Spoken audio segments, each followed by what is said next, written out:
Incentive structures are the last step in a long chain of like process and thought that has to go in to get it to a good incentive structure. And so everybody should have a goal that they're directly in charge of, that they have direct ability to impact, and that if they do their part of their role, they should be able to hit it. And where I think a lot of people are used to the phone ringing, so they just wait for the phone to ring. If you've got gaps in your schedule, like you need to realize you need to have a proactive like strategy to go control that. Hey, how's it going? It's Tim Brown. I'm here with Danny Kerr of Breakthrough Academy. How you doing, sir? Good, man. Yep. Been watching you from afar for a while. We're going to talk about incentivization structures that actually work for contractors. And I'm curious to pick your brain on this. But first, I want you to know I'm going to give you one of my beads every time you say a golden nugget. So it's like you're showing us, you know, your secrets. Yep. And I'm rewarding you for that. So if you say something that's particularly useful, you're sharing yourself with us, I'm gonna give you one of these. Let's give you a good show. Yeah. So we need the good show. So incentivization structures, why are you uniquely qualified to talk about this? Like, where have you come from and what is Breakthrough Academy doing now? Like a 1 minute background. Sure. So I started actually in franchising. So I was a franchisee myself, and then I was a general manager for a lot of years where I hired, trained, and developed franchises. And the whole methodology was, I was incentivized to help my franchisees. My franchisees were incentivized to help their middle managers, and they were incentivized to help drive their crews on the sites, right? So that whole incentivization structure and reporting structure to do that is something I grew up in, that I decided over time, I was like, we should teach this to the public. And that actually is what brought the idea forward of doing Breakthrough Academy, was being basically in a franchise system for a very long time and seeing how that accountability process worked. I mean, let's just build this and white label it a bit for the public. That's awesome. I had, the last person I had on this topic was Tommy Mello, talking about performance pay. Yep. Is that essentially similar to what we're talking? Is this the idea of performance pay? Talk to me about what you do that might be different than, have you seen some of his content on that? Yeah, I know Tommy. Yeah, no, it's definitely, performance pay is the end result. And then what I also talk a lot about is how to build the structure within the company to get to that place where that everything can be linked and it all kind of like makes sense. Okay, let's get into it then.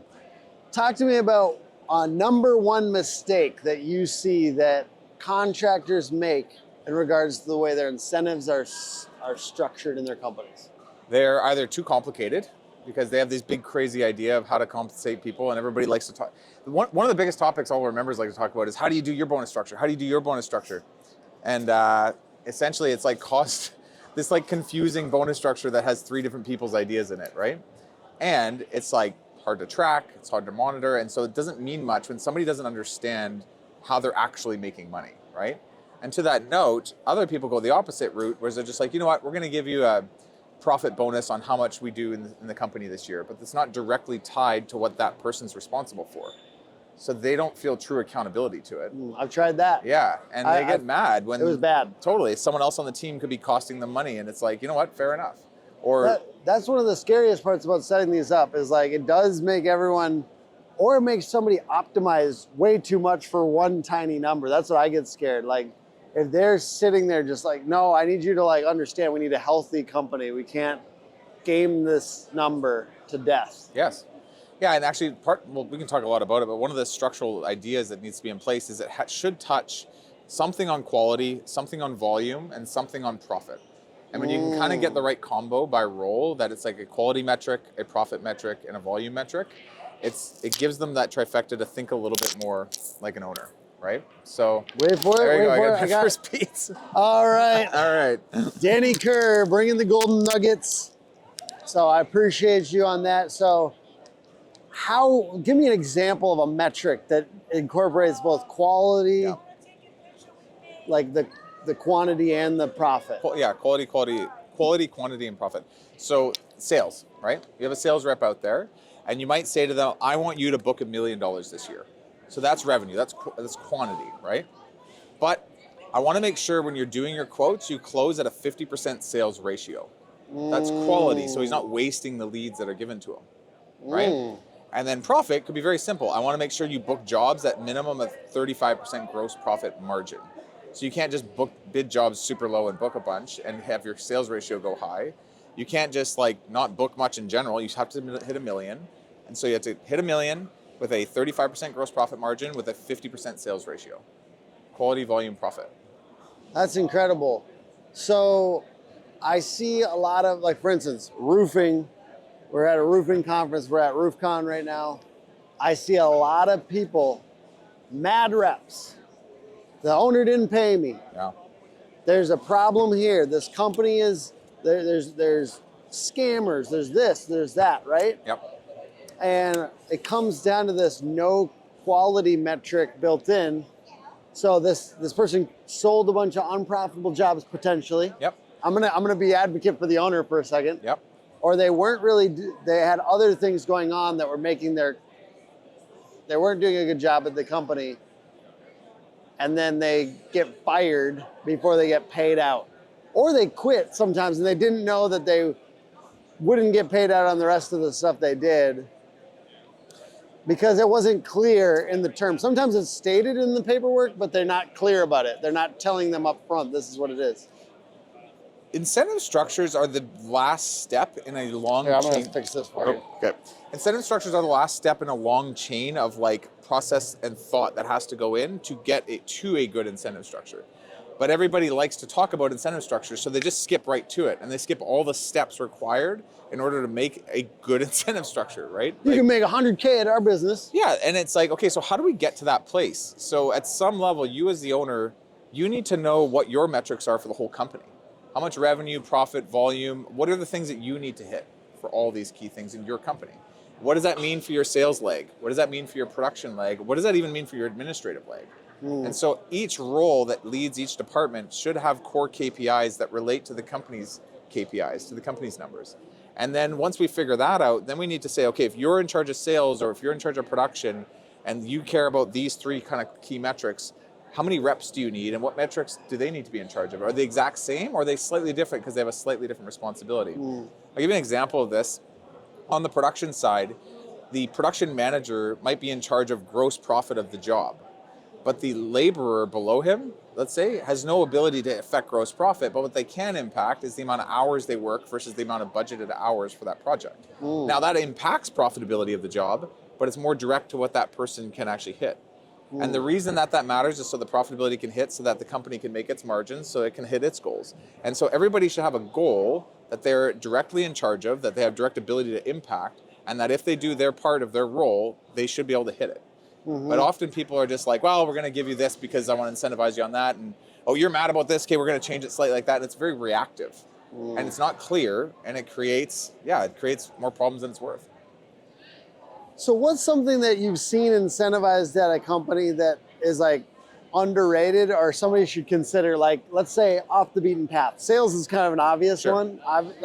But talk to me about one that's a little bit more like you've seen this incentivized and you're like, that is sweet. Yeah, well, AR, accounts receivable.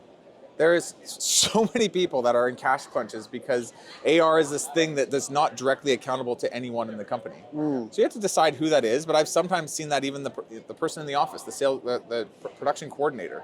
It's like you're also in charge of collecting AR and you have to keep it below 2%, and by doing that, you get X dollars of that AR that you collect, right? And that's good. Oh my God. One. That's good. Because that's the cash flow problem and so many companies, cash flow. Yeah. Cash flow, and that's AR, right? Yeah. And what can they do to speed that up? Like, let's get into it. What have you seen work to like try to get them to help with that? I don't think it's as hard as you think. I think it's having a list of all the people that owe you money, how much they owe you, and what scope, project, or conflict needs to be resolved, and then ordering that in high importance to low importance, and just doing it every week. And so their goal is to go execute on these 4 people that owe money this week. Their goal is to go hit these 4 people that owe money this week because these are the top priority, and you're checking off the 2 that you actually got and the other 2 that you maybe didn't, but you've got like a focus on it and a like project list of things to go get done on it. That's good. Oh, that's really good. Danny, I see why people consult with you. What's something, let's go off the beaten path of incentivization structures for now, for just a second. What's something that you've been talking about recently, like as you're going out, because you give talks and consult with people that just brightens people's eyes, kind of like these things we've been saying, but like, what's been like something that's been a point of emphasis lately for you and your consulting team? Oh, There's definitely been a lot more talk right now around sales and marketing. You know, for a long time, especially even through COVID, we had more money in the economy than we had people to do the work. Yep. So there was just money coming out of everyone's ears. And so this has been the first year with inflation rates going up where people have started to feel like, hey, like it's not as easy to fill the funnel as it used to be. And we've got gaps. And this is, especially in Canada, it's a bit more extreme actually in Canada. States is starting a little bit. This is like something they need to be aware of. And so what I've noticed is we've all become very lazy marketers. Like we do what I call passive marketing, where we throw out some ads, we throw out some signs, but we just let the customer come to us when they're good and ready. But you now need to like take basically the phone and you need to pick it up and make sure you're reaching out to them. More active strategies where you're meeting your customer. So that's previous customer list calling, that's going door to door when you do a project, that's showing up at some of the trade shows and having conversations with your customer. That's like all kinds of things where you're taking control. And where I think a lot of people are used to the phone ringing, so they just wait for the phone to ring. If you've got gaps in your schedule, like you need to realize you need to have a proactive like strategy to go control that. In 2008, I used to run a painting company. And I remember what happened to our sales cycle. Our average job size went down a little bit and our sales ratio went down a little bit. And so I had to calculate to hit the same revenue as I did the year prior with a lower average job size and a lower closing ratio, how many more leads does that require? And I did a mathematical calculation to figure that out. And I was like, oh, I need to go from 1,000 leads to 2,000 leads. So it was almost double. Okay, good to know. Well, how do I currently get leads? And what am I going to put more time, money, and energy and effort into in order to do like double up my lead flow? And the one active strategy that I really pushed into was door to door, was like on-site presence. So every truck is getting logoed. Every shirt is being like, properly worn by everybody that works for us, subs and non-subs. 2 signs up in front of every residential house, 2 signs up in the major arteries leading into that area, and 100 to 200 door hangers that basically, are custom written to say, hey, we noticed your blank was blank, we noticed your trim was peeling, we noticed your fence was failing, whatever, and has the address of where we're working. And then I'm like, okay, on top of that, we're having clipboards on every site so that when a person comes to ask about something, they're not just giving my card, they're actually taking name, number, email, and scope and getting paid. The actual workers on site are getting paid $50 to get that referral. And then finally, when all of that's done and my crews are wrapping up, I'm sending a door-to-door team to go hit that neighborhood. And so we started to institute this like very active strategy where we're reaching out to the neighborhood.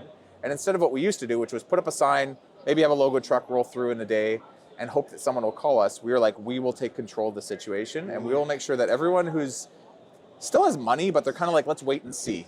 We're at least getting their information and we have a follow-up now over time. Yeah, that's honestly the best description of the economy I've heard in a while. Is like, we still have money, but let's wait and see. Yeah. That's what it feels like right now. That's exactly what's going on. Feels like people are holding onto their cash. So my question is like, let's say we make some innovations, we improve some processes, we get tighter on some of this during this time where it's down. Yep. How do we hold on to those habits and those systems when it starts to get good again? I mean, it's a really good question because I think the most attention and energy goes to the thing you need the most, right? For a lot of years, it was recruiting. So it was like all in on how do we find people. And now I'm starting to see it shift to marketing.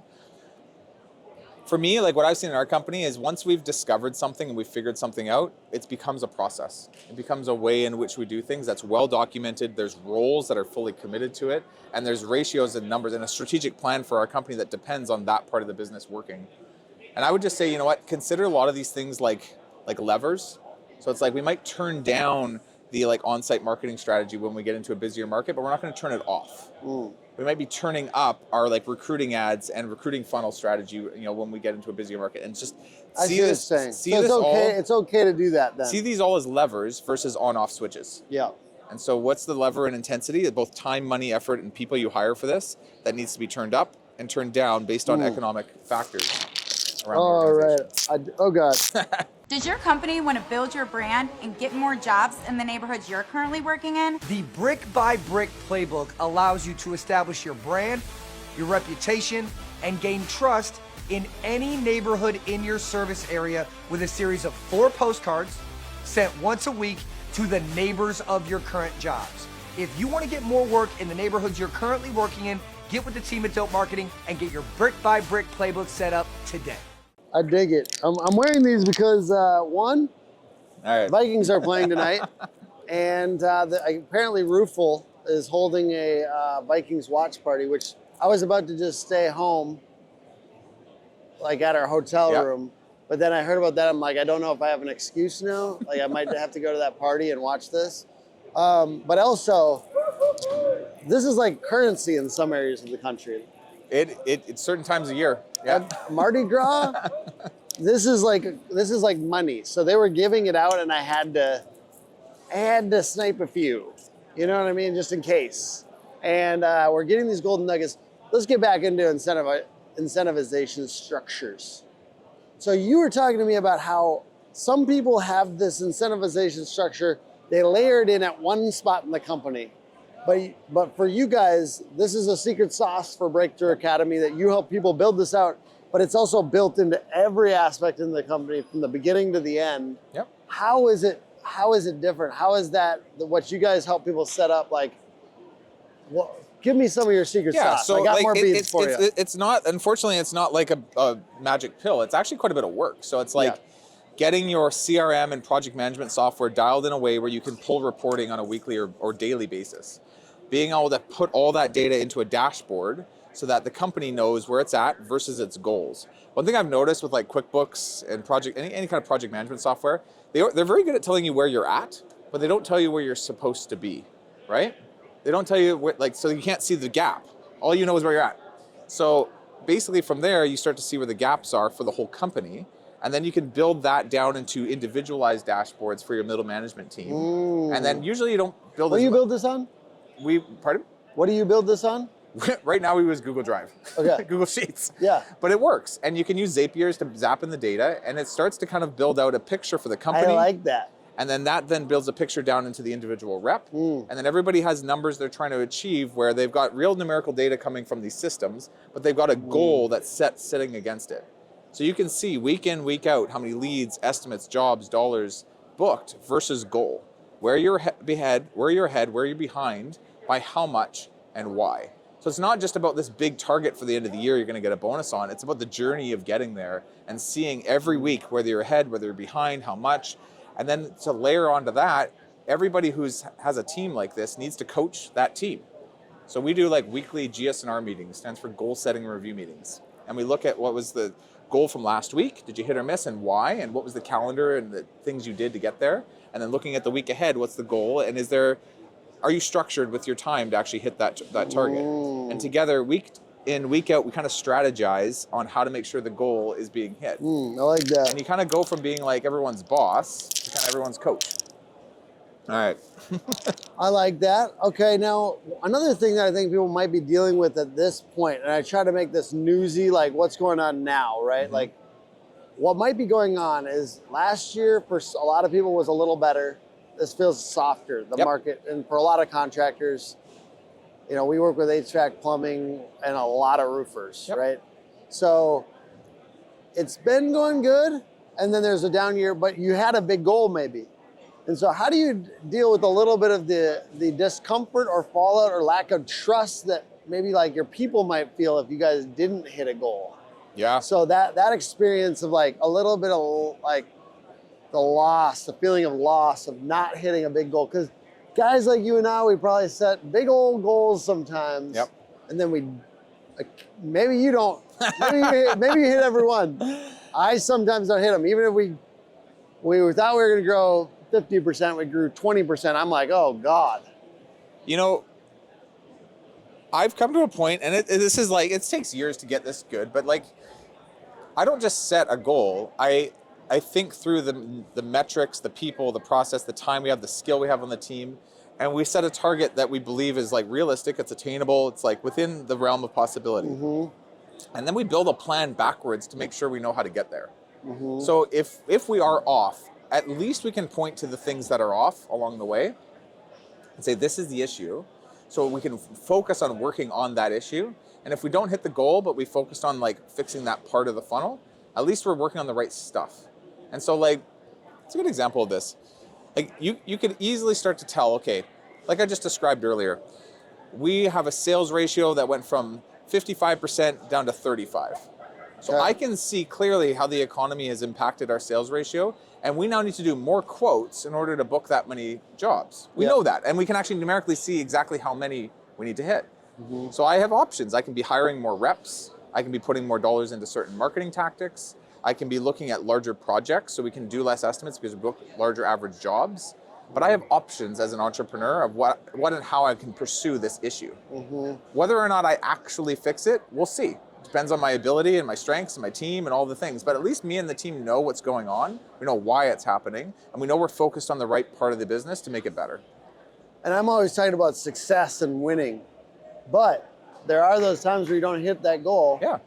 How do you manage that with people without like, do you, because I always do this. I always like, I set a big goal and then sometimes I'll hit it. Sometimes if I don't hit it, then the next one comes down and comes way reasonable. You know, like I get more reasonable. Yeah. So like that will happen. You want to make it more, like over time, you probably get closer. You do. Yeah. But any advice for folks that maybe don't hit a goal, but they don't want to lose trust with their team? Again, I just make sure that we all know why as a team. Do we know why? Okay, so if we can point to the cause and effect of what's going on, at least we can work on why and whether or not we hit it, but we're very aware of why we hit or why we didn't hit. That's all I care about. And so the team is kind of like, okay, look, like this has been a hard year. Let's just call it what it is. And I think that actually gives everyone permission too for a second, just be like, right, it's been a hard year. That doesn't mean we give up. That doesn't mean we do nothing about it. That doesn't mean we capitulate. It means we start to find the cause of what's really going on and we do our best to work on that to make it better. Whether or not that gets hit, it's like, how much does that really matter? We're in the contracting space. Like no one's gonna die if we hit these goals or don't hit these goals, but they're fun and they give us little dopamine hits when we hit them, and like, I get it. But like, I'm just very real with the team. I'm like, look, these are the numbers. Let's not be dumb. Let's find out what the core issue actually is, not symptoms, but the core issue. Then let's put everything we got at trying to fix that thing. But I would rather have the goal be like, we need to focus on doing our best to fix it versus we have to hit everything, otherwise we're dumb, we're idiots. There are external factors sometimes that come. How about when you get big wins with your team? What do you do to like lock those in? Do you do like parties? Do you guys all pop some champagne together? We're talking about incentives. Yeah. So how do you lock stuff in for people when the team wins big? I'm the wrong person to ask you don't for do this. That? You know what? It's not that I don't do that. It's that my team constantly comments on me just being like, Danny, you need to learn how to celebrate more. Yeah. It's a fault of mine. I could give you all the best practices. To be honest, I'm probably like, that's okay. I need to work on that Hey, myself. you know what's funny? Yeah. That's good. I think it's good when we're having discussions and you're kind of positioning ourselves as experts, but saying what we're not experts at. If you're not an expert at celebrating big wins with the team, that's all good. My head of sales had a cool idea. He's like, let's have this thing called Hot Sales Summer, right? And so we made little mugs. We had this pirate theme. Yeah. We used ChatGPT to make a cool little logo. Yeah. And the whole team just had this fun like mantra to the summer. But that was cool. And I'm like, sounds good. That's a good idea. But it wasn't my idea. Like, that's awesome though. Well, hey, getting smart people on your team other than Totally. also that's funny. That's okay, maybe you shouldn't brand your company with ChatGPT, but internal branding initiatives. Yeah. Like you could use ChatGPT to internally brand an initiative for your sales team. That's sweet. That's a great use of it. Like it was simple. It was I fun. love internal branding, and I also like differentiation branding. Right. It seems like those I'm really a big brand. I use brands internally at my company for initiatives, for like training structures, for anything I want people to remember. Yep. I brand it. I literally spend some time with my leaders like, okay, what are we gonna call this? Because I needed to have a sticky name and maybe an icon or something that helps people remember it. We want people to remember it because that's the hardest part. Like probably with the incentive is, you were talking at the beginning about how you don't want it to be complicated. That's the problem. When you make it so complicated, they barely, like, what is it? Like, we want them to be able to bring it home to their wife or their husband and them to immediately understand, like, what are you shooting for right now at work? Totally. Any other tips about making these like simpler or more effective? Just the levers that we're pulling, the conversations that we're having with our team about incentives. One other thing to be aware of is not everybody has what we call attainment. It's the preference to set and hit goals. So you as an owner might want to build an organization where everybody has to set and hit goals with you. There are certain roles and there are certain just people that like do not have attainment. So one thing it's part of our process we teach, but it's like when you're interviewing people that are going to be in a role where they have to set and hit goals on a regular basis, make sure you interview for that. Like where in the past have they had goals? How did they go about trying to achieve that goal? And what was the result? And what did they learn from that experience? Right? And find 2 or 3 examples where that's happened. And it could be like how they stayed for a house or in sports or in other work that they've done. It doesn't have to just be work, it can be other things. And finding those examples, you're going to see how people react. Certain people like, yeah, I had a goal, but like, I don't really know what it was, but I'm super smart, so I just got straight A's and it's all good. It's like, that's not really attainment. That's just a smart person. I'm looking for somebody who's like, I went from being, whatever, like bottom of our class to a straight A student in university. Okay, cool. So how did you achieve that? Well, I realized that I was weak at these 3 things, and I started to study on it every time at this much a week. I started to mark my progress in this app, and then as I started to improve, I started to reward myself so I could feel good about it along the way. I'm like, that's a person who's pretty tuned into attainment. And if I'm going to put somebody into a role where there's like a lot of goal setting going on, they better have a preference or an ability to do it, because I can't force that type of behavior on somebody. That's good. How do you deal with those folks that are already on your team that don't seem to have as much attainment? Like there's still some high performers, like you said, might be smart people, and but they're still on your team, and you kind of wish they had more attainment. Well, there's certain roles that don't require it as much, yeah, and that's okay. Like there are certain people that just need to do the work that's in front of them and just be good at like detail orientation and stuff like that.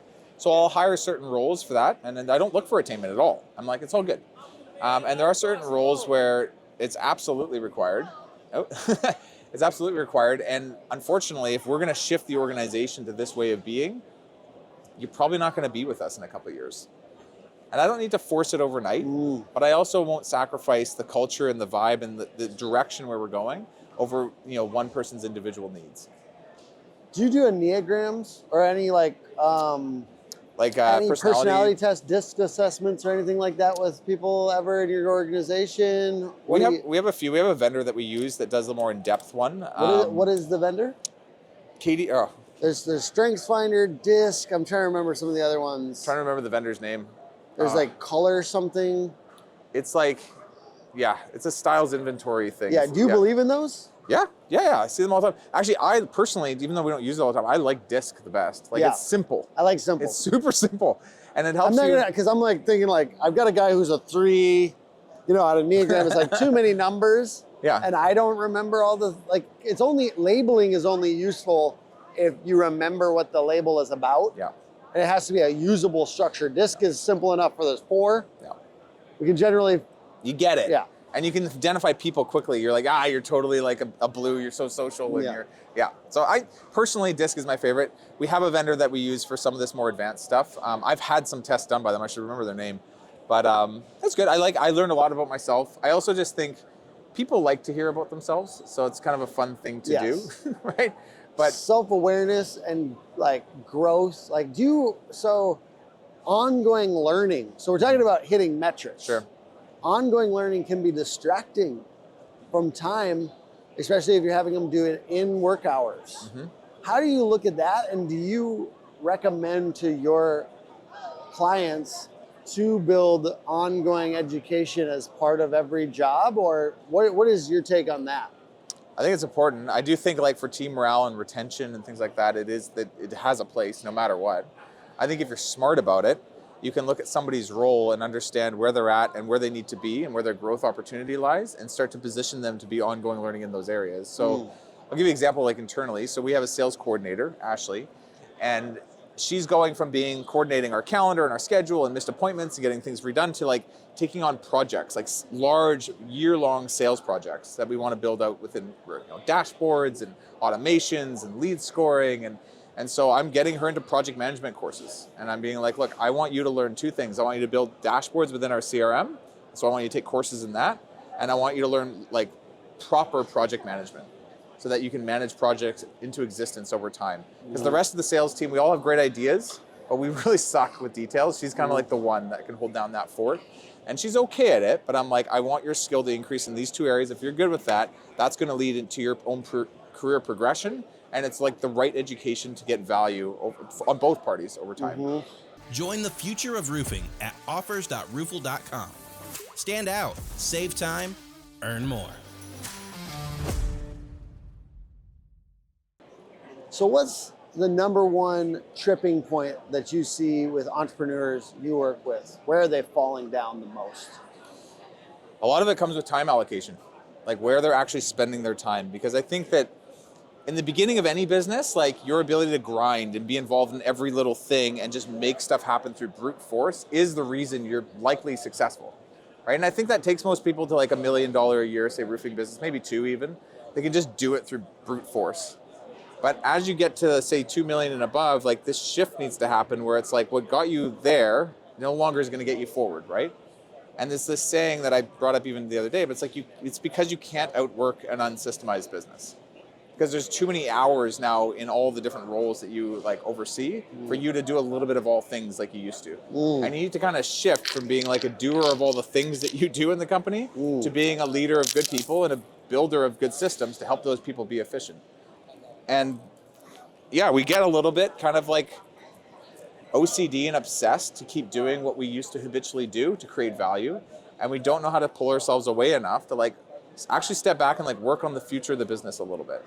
So a lot of our members, it's probably the hardest thing to do. It's like getting them 5 hours a week, not a 40, right? It's like 5 hours a week to work on the business. It's like going to the gym. It's like developing a habit, and it takes time. All right, so if you go to the gym, I have a trainer Yep. that helps me get the best results. And my workouts were bullshit until I got a trainer. So if somebody wanted to work with you guys as a trainer, how would they get started? Yeah, so that's exactly what happens, right? So they go through an assessment process first. We want to make sure there's actually a fit between their organization and who they are, that we could actually help them. Make sure they're at a stage, basically they're fit enough to start getting fit. Yeah. And then from there, they'll go through a 6-week program. You're not going to give them a heart attack. Yeah, no, Yeah. yeah. There's some people that they're a little too small. Sometimes they're actually a little too big. Yeah. Sometimes they're not structured enough to have any time, so they could never do anything we teach anyways. Like there's stuff we look for. And then from there, they'll go through an intro session with us to kind of take them through the paces of what's going to be involved in doing this. And then it's kind of like a 3-year thing. They get paired with a coach and a small group of contractors to work with. And over about 3 years, we're slowly implementing these ideas, one idea at a time, piece by piece by piece, while scaling up the business and making sure it's sustainable. That's awesome. Where can they go to like get a demo, or what is the next step? You can go to our website, Breakthrough Academy. So the website's btacademy.com. So B as in Bravo. BT Academy. btacademy.com. All right, btacademy.com. Hey, if you're the right fit for this, go check it out. Well, give me one last thing about like who's the right fit for this. It's usually contractors, kind of like 2 to 15 million is kind of ideal. There's some guys at $1 million, but usually like this $2 to $15 million range. 2 to 15? Yeah, That's so close to our ideal customer. That's hilarious. Yeah. Why are we not partnering, Danny? Why aren't we working together? Well, we're talking at least now. Yeah. So that kind of range. They're like usually like they're more progressive in their thoughts. They're like looking at the future for like, this is a business to me, not just a contracting thing I do. Like I'm trying to build this into a real organization.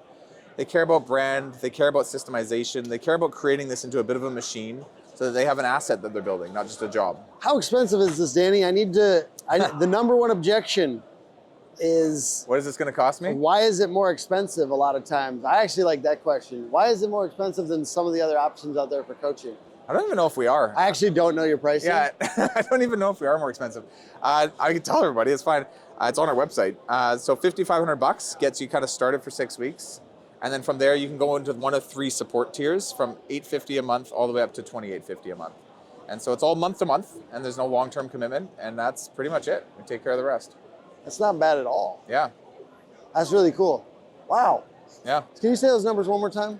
So $5,500 gets you rolling for 6 weeks. It's kind of like your intro to us. Yep. And then from there, you sign up for ongoing support where we work with you kind of every 2 weeks, and we're building out systems and developing with you. Low-end tier is $850 a month. Highest end tier is $2,850 a month. That is incredible. That's an awesome option. I think that's not what I get scared of sometimes with coaches, if it's like a weight on them, that it's not, it's like pulling away from, well, frankly, it's competing with marketing a little bit sometimes. If you charge 10 grand a month to coach a company, which certainly some can do, you need to be working with a certain size of organization. And when you choose to work with a $2 to $15 million a year business, you're very right. We're coaching them to invest into CRMs, into marketing strategies, into new employees, into all kinds of overhead. And if we're taking up that overhead in and of ourselves, we are the problem. So we do our best to kind of provide the most amount of value through certain like pre-done systems, some of the one-on-one time with our coaches, some of the like group work that we do. And we do a lot of it online, right? And I think some people like, I want someone to fly in and be in the office and actually do it for me. We're not that solution. But if you're like, I just need someone to teach me how to do this, give me the resources and templates so I can build off of the idea myself, we'll get you 80% of the way there, and then you will have to put in 20% of the work yourself, and it saves a lot of time and effort and money and trying to have us do it all for you. And you work with a lot of roofers? We work with a lot of roofers, yeah. How many roofers do you have as clients? Probably 80 to 120 at any Really? given time. Yeah. Incredible. Yeah. Well, thank you, Danny, for being on. Podcast is put on by hookagency.com. Hook Agency all over social. One more time, your guys' web address? btacademy.com. Tell them we sent you. It'd be cool if one or two people reached out and said the Hook Agency podcast, because then Danny will go, I like that these guys. Hook guy seems to actually have some people watching his stuff, and maybe we could really do some stuff together. Maybe. Yeah. Maybe not. All right, see you guys. It was good. Yeah, thank you, sir. Yeah, man. Yeah.